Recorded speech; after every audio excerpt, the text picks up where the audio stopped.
The Adventures of Sam Spade, Detective. Brought to you by Wild Root Cream Oil Hair Tonic, the non-alcoholic hair tonic that contains lanolin. Wild Root Cream Oil. Again and again, the choice of men who put good grooming first. Sam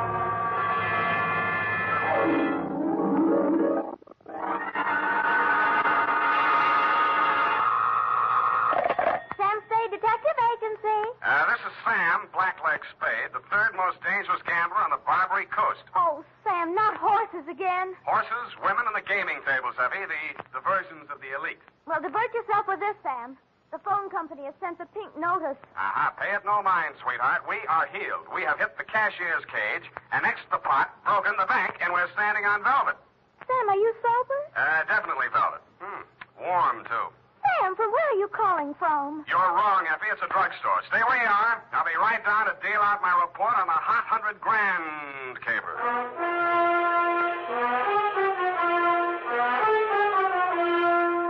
Dashiell Hammett, America's leading detective fiction writer and creator of Sam Spade, the hard-boiled private eye, and William Spear, radio's outstanding producer-director of mystery and crime drama, join their talents to make your hair stand on end with the adventures of Sam Spade. Presented by the makers of Wild Root Cream Oil for the hair. It's smart to buy things the whole family can use, isn't it? That's why I say it's smart to buy Wild Root Cream Oil Hair Tonic. To Mom, to Dad, to the children. Wild Root Cream Oil is really a friend indeed. Non-alcoholic Wild Root Cream Oil with lanolin grooms the hair neatly and naturally, relieves dryness, removes loose, ugly dandruff.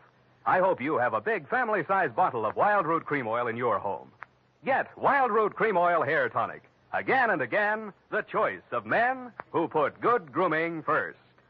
And now, with Howard Duff starring as Spade, Wild Root brings to the air the greatest private detective of them all in the adventures of Sam Spade.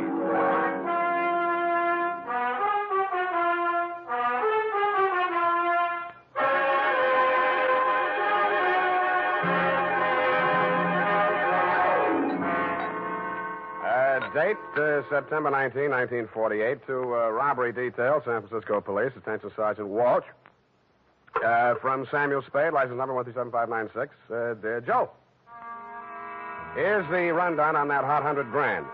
It started pleasantly enough when my secretary, Miss Effie Perrine, cute little mouse, eased into my private office, closed the door behind her, and leaned back against it with that air of pained resignation, which generally means there's a customer outside that she doesn't approve of, but that I'll see her anyway.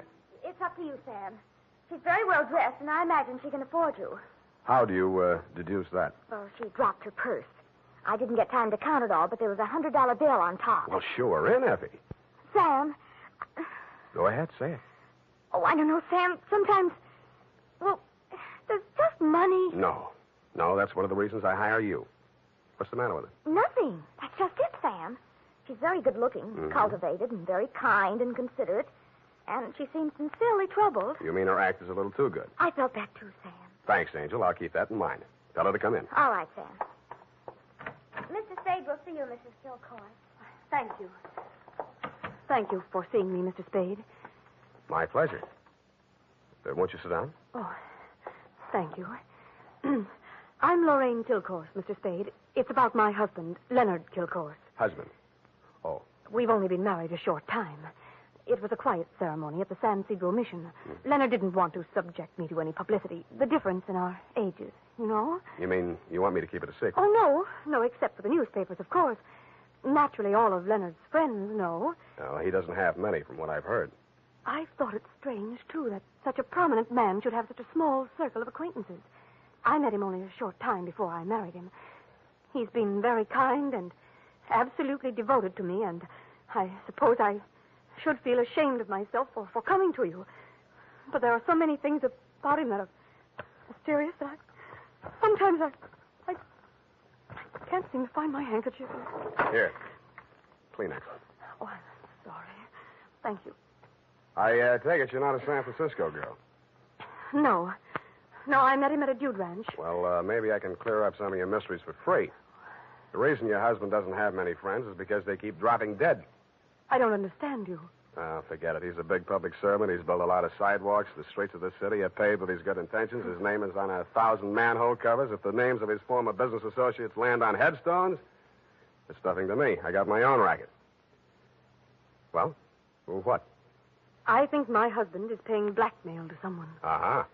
And upon what do you base your suspicions, Mrs. Kay? It started about a month ago. He began withdrawing large sums from our joint account. First it was $10,000, then $20,000, and last week, $50,000. Mm-hmm. And this morning, he closed out the balance of the account. $100,000. Well, he's got it to spend, Mrs. Kilcourse. Well, I won't pretend the money doesn't interest me, but what's behind it, Mr. Spade? Each time he withdraws these cash sums, he leaves the house without a word to me. And sometimes doesn't return until dawn. My husband is not fond of nightlife, Mr. Spade. Only a desperate situation could induce him to leave the house after dark. Yeah, so I've heard. They say that's how he kept his health as long as he has. All right, you want me to trail him, find out what he does with the money. Just one question. Why'd you pick me for the job?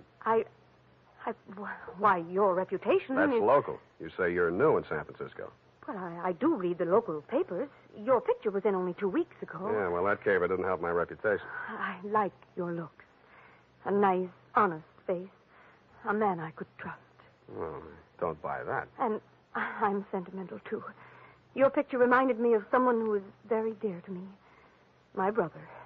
Of course, you're nothing like him, really, but you do look alike.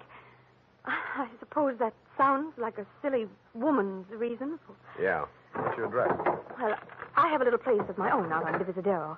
The Balboa Apartments near Normandy Terrace. Mm-hmm. You'd better keep in touch with me there. I don't want Leonard to know. The Kilcourse mansion is at 1316 Clarendon. 1316. Mm-hmm. He returns from his office around 6 in the evening. Do you have a car? No. I need one? Well, I don't know where he may go. Here are the keys to my car. It's parked in front of the main entrance, a gray Plymouth. He won't recognize the car. It's my brother's. Now, about your fee. $100 now. If I need more, I'll leave you know. I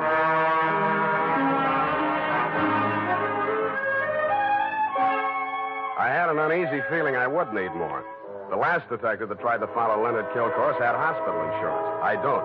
But I'm a gambler at heart, so I parked Lorraine's Plymouth across the street from the Kilcourse mansion and waited. At 9 p.m., Mr. Kilcourse, much too old for her, came out the front door and flagged down a taxi.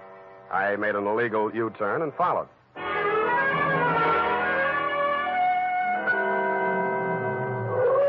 trail ended across the Golden Gate Bridge in Marin County. It was a country club-type building on top of a hill overlooking the bay. It did business under the name of Ernie Nogales' Racket Club. The racket had nothing to do with tennis. It came from two sources. The moans and groans of the customers losing money at the roulette wheels and crap tables, and the glad hand the management threw at my quarry as I followed him in. Well, Mr. Kilcourse, surprised to see you. Since when you go out after dark? Well, I thought a little nightlife might agree with me, Nogales. Oh, that sounds like you, Mr. Kilcourse. I didn't know you better. I think you was afraid to go out night. Well, now, I was thinking of buying this place to retire to. But I figured it'd be cheaper to win it at your roulette table. What's your limit here? 10,000, but for you, wide open, the sky. $100,000 for a starter? Well, any time they catch you with hot money, Mr. Kilcourse. Come over to the cashier. I sell you the chips myself. I didn't have to bother making myself inconspicuous. Everybody in the joint stopped playing to watch Kilcourse while he shoved his $100,000 roll through the cashier's window and scooped up 4 stacks of $1,000 chips. Make your bets, please. All right, you. Spin that wheel. Huh? How much you got there? $25,000. Any objections? Is that okay, Mr. Nogales? Spin it, Joe. I'm covering through the table personally. Okay, sir. Around and round the little ball goes. 15 pays 15 and the red. Maybe next time, Mr. Kilcourse. Why don't you double up, play the red and the black? It's safer. I'll stay with the numbers. 50,000 on 15. There. Spin it. It's okay, Joe. I'm still covering. Well, it's your money, Mr. Nogales.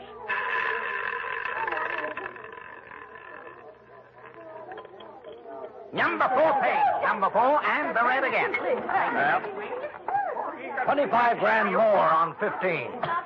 Look, Mr. Kilcourse, go on, enjoy yourself. Take it off your income tax, but please spend those. Spread them out a little there, those chips, huh? It looks bad for the house. What kind of a joint is this? Can't you cover the bets? Okay, Joe. He asked for it. Okay, sir.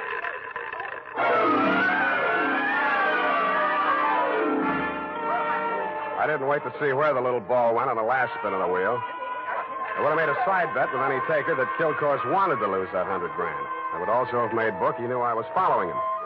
As I left the table and walked out of the club, I braced myself for what usually comes next. There would either be a dead body in the car or somebody would crease my noggin with a sap. But nothing happened. I switched on the headlights and stood in the glare of them for fully a minute, but nobody even shot at me. I flushed the shrubbery, no gunman. Checked the ignition wires, no booby traps. Driving back to town, I racked my brain for some way to bring them out into the open. I felt like a man with his life savings all on one number, waiting for the wheel to stop spinning, which wasn't far from the truth. Not much of a cliffhanger, but the best we could do this week.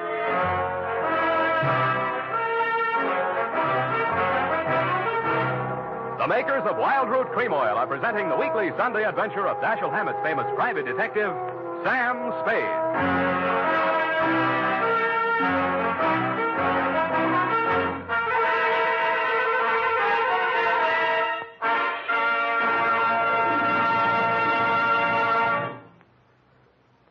Now, here's important news on good grooming.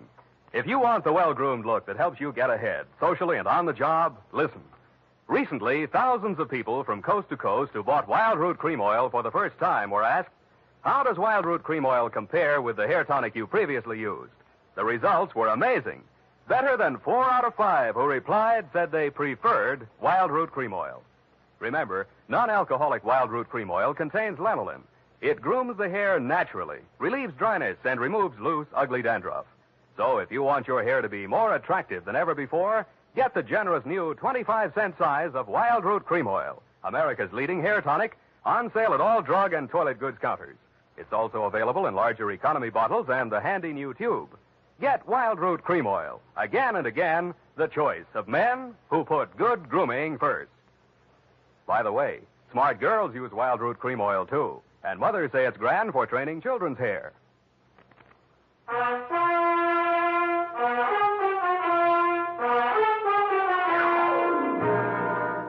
And now, back to the hot $100,000 caper. Tonight's adventure with Sam Spade.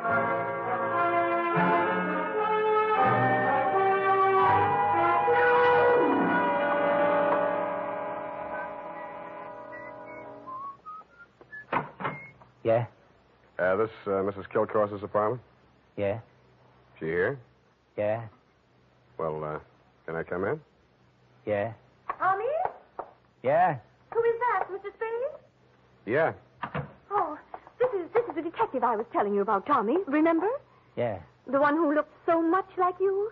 Yeah? No. Oh, excuse me. This is my brother, Tommy Lane. Yeah. I mean, Tommy, won't you run down to the corner and buy me some cigarettes for about 20 minutes?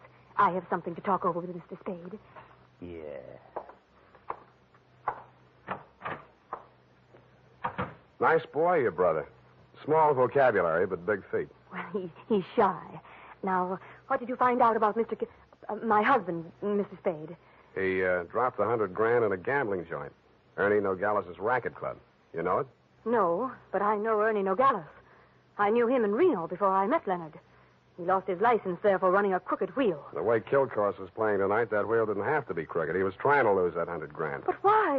Why would he do a thing like that? One of 2 reasons. Either he's paying off to Nogales or he's paying off to somebody else, and Nogales is the go-between. Well, I don't believe it. Ernie is a crooked gambler, but he doesn't touch blackmail. And your husband isn't stupid enough to drop $100,000 in 3 turns of a wheel. Anyway, I'm not tangled with him and or the Ernie Nogales mob for $100 of your money or anybody else's. Here, take it. Well, and here are your car keys. No, wait, please. You can't desert me now. Why not? Well, I haven't told you everything. I'd hoped I wouldn't have to. About your brother? How did you know? The only place you get a green suntan is in a pokey. Besides, he acts kind of stir-crazy. Spent a little time in solitary, didn't he? He won't talk about it. But that's it, Sam. That's why Leonard is paying that blackmail money to Nogales. You just said Nogales wouldn't touch blackmail. Any other corrections you'd like to make in your copy before we proceed? Yes. Well, I might as well tell you everything. Why not? I knew when I came to you this morning that my husband was paying this money to Nogales. I knew because I asked him to. You and Ernie Nogales are working together? I'm not that rotten. I didn't say you were, but you're a rotten liar. There's that much in your favor. But I'm telling the truth now, Sam. You must believe me. Everything that has happened is my fault. I persuaded Nogales to give my brother a job in his place in Reno. They quarreled, and when he got closed down, he blamed Tommy. He swore he'd kill him when he got out of prison. That's why I begged my husband to pay him to save Tommy's life. Who did rat on Nogales about that crooked wheel in Reno? I did. That's why I feel responsible. Leonard is so fine, so generous. But I can't let him go on paying for my mistake. Yeah, like you said, he's going to run out of money. Look at me, Sam. Do I look like the kind of a woman to whom money means everything in the world? No, but you're looking at me, not at Kilcourse. You're laughing at me. Oh, I know what you think. Perhaps I did make a mistake in marrying Leonard, but he was so kind, so considerate, like my father. Everybody reminds you of your relatives. You don't believe my story? Well, since you asked. Well, all right, then, here's the truth. I'm really Jack the Ripper's granddaughter. My parents were terribly wealthy. I harpooned my mother in her Beverly Hills swimming pool, set fire to my father with a $50,000 negotiable bond, and eloped with John Wilkes Booth. That brings us up to 1865. Shall I go on? Don't stop. It's great. Oh, get out of here. Get out of here and leave me alone. After you've told me all your secrets, I'm not that rotten. You won't help me. You never intended to. Why go on torturing me? Oh, now, stop that. Please. I believe you. I believe all your stories. Now, what is my next smart move? Sam, the only way to stop Ernie Nogales is to prove that he's running a crooked wheel. And then he'd pay back all that blackmail money, and he wouldn't dare lay a hand on Tommy. Well, it's going to be hard to prove and expensive. Oh, but I'll have to lose a little on that wheel before I can figure the way it's rigged. How much can you invest? Well, I have about $1,000 of my own. With you? Yes. Here. You take it. Smells nice. Sam. Yeah? Sam, after all this is over, and after I've put things to right with Leonard, I should have told him before this, but I owed him so much. Oh, Sam, I'm so glad it's you. Yeah. Me too, Angel. Go now, darling, before I beg you not to. What time does that joint close? Well, it runs all night, I think. Good. Let's stay up late and raid the icebox.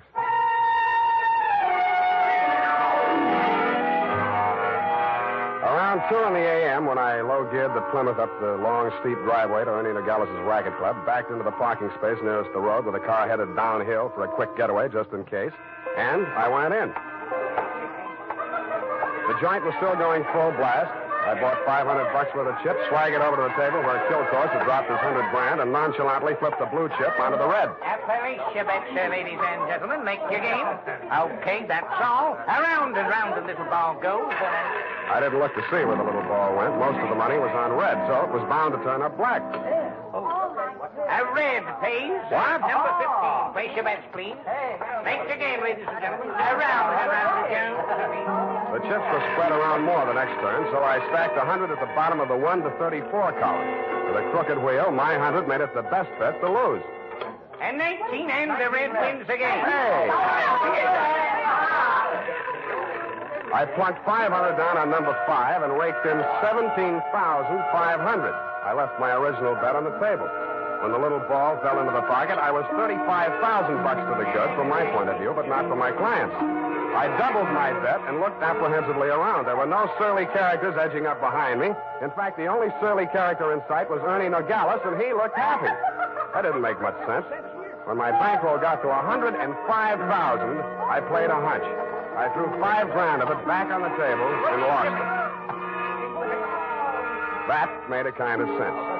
I cashed in the rest of my chips and squeezed the $100,000 U.S. currency into my inside pocket. If anybody aimed for my heart, it was thick enough to stop the slug, which was some comfort. But what I saw when I walked out to the parking lot was no comfort at all. I'd gotten just a glimpse of it through some trees. A sedan backed into a driveway halfway down the hill. It was blacked out except for 5 glowing cigar ends that showed through the windows. I could think of only one reason for 5 cigar smokers to be parked in that particular spot at that particular moment. The Plymouth was where I had parked it, pointing straight down the hill. I slammed the door but didn't get in. Then I listened.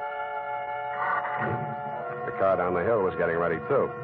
I cracked the door of the Plymouth wide enough to get my arm inside and pressed the starter with the heel of my hand. I switched on the lights, pushed the clutch with my left hand, used my right to shift it into low, Then I pulled the hand throttle out all the way and let it go.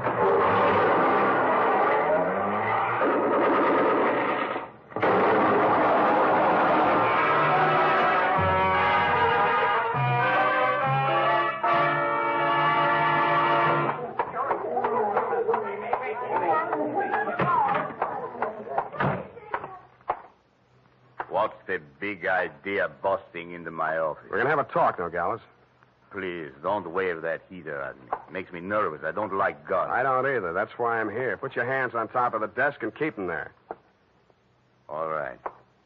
Give me back that roll. I give you clean money for it. It was a gamble, so I lost. Can you blame me? Where'd you get this money? I buy it. 50 cents on the dollar. I don't ask where it came from, but I read the papers. I figured it was that shipyard payroll job a few days back. Like it just fell in my lap. I figured it'd make 50 grand instead of Kilcourse 5. I guess that was dirty trick you just out of stir, Tommy, huh? I got news for you, Nogales. I didn't know this money was hot, and I am not Tommy Lane. No? Then what? Private Dick. Tommy's sister hired me to take the fall for him. Look, I've got most of the caper. Kilcourse wanted to pay Tommy $100 grand. You rigged the wheel so Kilcourse would lose it one night and Tommy would win it back the next night. Now, what was Kilcourse paying him off for? No caper, legitimate. He was sent up for bribing a public official. You mean he was the payoff man for Kilcourse's contracting firm? Sure, legitimate business. The grand jury went out after Kilcourse. Tommy took the rap, that's all, for a price. Yeah, $100 grand. Thanks, Nogales. That's all I needed. Oh, Sam, I was afraid I might be too late. You are, Oh, I sweetheart. have so many things to explain. Where can you talk? Right in here. Who's this man? Why, that's your old sweetie from Reno, Ernie Nogales, remember? What's the matter with you two? You Oh, crazy? Oh, Sam, I should have told you the truth from the beginning. Check.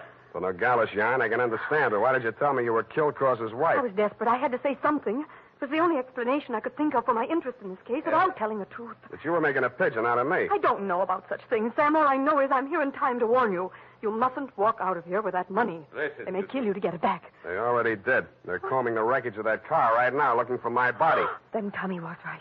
They did mean to kill him. How'd he get the rumble? While he was in prison, from another man that Kilcourse framed. He was in for life, so it was safe for him to talk. Hey, you two. Yeah, Nogales? That car that just drove up. I think that's Mr. Kilcourse. Oh, Hey, what's your hurry? Don't let me go! Come on, what's your hurry? Tommy's out there in that cab. I've got to warn him. Or tip off Kilcourse. Which is it? No, Sam, you've got to believe me. Sit down. Stop that. You two have fun. I'm getting out of here. Go ahead. Now, listen, sweet Lorraine. You may as well save your breath for those explanations. You're staying right here until the caper's all wrapped up. Here he comes. Have you got a gun, Sam? Yeah? Well, you'd better have it ready. Mm-mm. But Sam... Where's Nogales? I want to see him. He was called out of town, sir. I'm in charge. You Mr. Kilcourse? That's right. I want to know why you people have been interfering with my business. It might interest you to know that this building site's on an old Spanish land grant. Title's very shaky. I'll run an 8-lane highway straight through the middle of it and turn the rest of it into a game preserve. That's what I do to people who double-cross me. I tried to tell Mr. Nogales that, sir. He wouldn't listen to me. He tipped Tommy off for a split of $100 grand, but I knew sooner or later we'd have to answer to you, Mr. Kilcourse. Oh, well, what's that? Here's your $100 grand, sir. Count it. Well.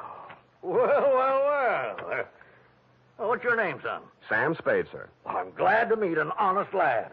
Well, come along. You too, young lady. We'll all walk out together. Sam, what are you... Sure. What... Spade, huh? Yes, sir. I'm a private detective, but I'm ambitious. Politics? Yes, sir. Well, we'll run you for assembly. In the meantime, I believe there's an opening in one of the public services. Garbage disposal. Executive end, of course. Where the devil is that man with my car? Oh, there he is. You drop around to my office in the morning. Thank you, and good night, Mr. Kilcourse. Drive on, Horace. Back to the city. Oh, Sam. How could you? Hmm? All those lies and just handing over the money like that, it wasn't yours. It wasn't Tommy's either, sweetheart. Get in. Well, Tommy, are you all right? Yeah. Drive us across the bridge, Tommy, will you? Yeah. Tommy, Yeah. Tommy, I'm afraid we'll have to do without the money. Yeah. Sam gave it to Mr. Kilcourse. Yeah. Now, don't get excited, Tommy. I'm sure Sam had a reason. Didn't you, Sam? Yeah. I mean, that was marked money from a payroll job. Oh, then it won't do him any good. It'll send him up for a good long stretch if the eyewitness story that goes along with it is good enough. And you're just the girl to tell it, sweetheart. Am I right, Tommy? Yeah.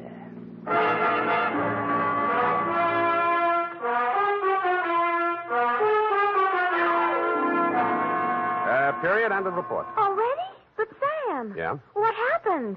Who were the 5 men in the car, the ones who shot at that Plymouth in the mistaken belief that you were in it? Their names are of little account, Effie. Suffice it to say that Kilcourse pointed his pudgy finger at them in the hopes of keeping the charge of attempted murder out of his indictment. But I was too clever. I identified them. But, Sam, you didn't see anything but their cigars glowing in the darkness. Have you never heard of Sherlock Holmes' monograph and the 49 varieties of tobacco ash, you fool? But, Sam, Sherlock Holmes is only the segment of someone's imagination. He's a fictional detective. Well? You mean... Oh, Sam, you're tired. Yes, I am. It's affected your mind, winning all that money.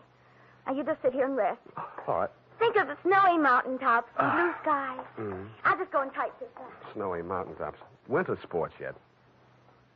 And now, listen to this. If you haven't yet tried Wild Root Cream Oil, the famous hair tonic that grooms your hair neatly and naturally, relieves dryness, and removes loose dandruff, then here's a wonderful way to get acquainted. Buy Wild Root Cream Oil in the new 25-cent size bottle at your drug or toilet goods counter.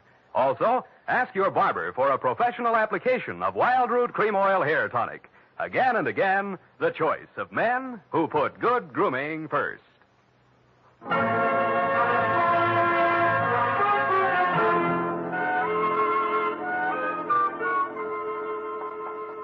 here it is, Sam. And not that it made any difference, but how did you guess that she wasn't Mrs. Kilcourse? Simple. Kilcourse didn't recognize it. But, Sam, that was after you denounced her. I did no such thing. From the report, Sam, in black and white. Quote, why did you tell me you were Kilcourse's wife? Unquote. At that point, you assumed that she was not Mrs. Leonard Kilcourse. I did not. I merely wondered why she had told me. Well, with all the lies she told, you might have assumed anything she said was totally devoid of truth. And I did, sweetheart. I did. Oh, well, that's a relief. I was afraid for a while she'd taken you in.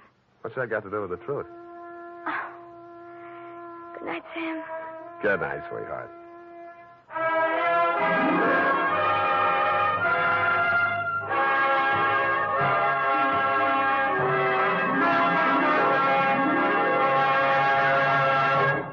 The Adventures of Sam Spade, Dashiell Hammett's famous private detective, are produced and directed by William Spear. Sam Spade is played by Howard Duff. Lorene Tuttle is Effie. Sadie Thompson appeared as Lorraine Kilcourse. The Adventures of Sam Spade are written for radio by Bob Tallman and Gil Dowd. Musical direction by Lud Gluskin. Score composed by Renee Garrigang. Join us again next Sunday when author Dashiell Hammett and producer William Spear join forces for another adventure with Sam Spade. Brought to you by Wild Root Cream Oil. Again and again, the choice of men who put good grooming first. This is Dick Joy reminding you to... Get Wild Root Cream Oil, Charlie. It keeps your hair in trim. You see, it's non-alcoholic, Charlie. It's made with soothing lanolin. You better get Wild Root Cream Oil, Charlie. Start using it today. You'll find that you will have a tough time, Charlie. Keeping all the gals away. Hiya, Baldy. Get Wild Root right away. This is CBS, the Columbia Broadcasting System.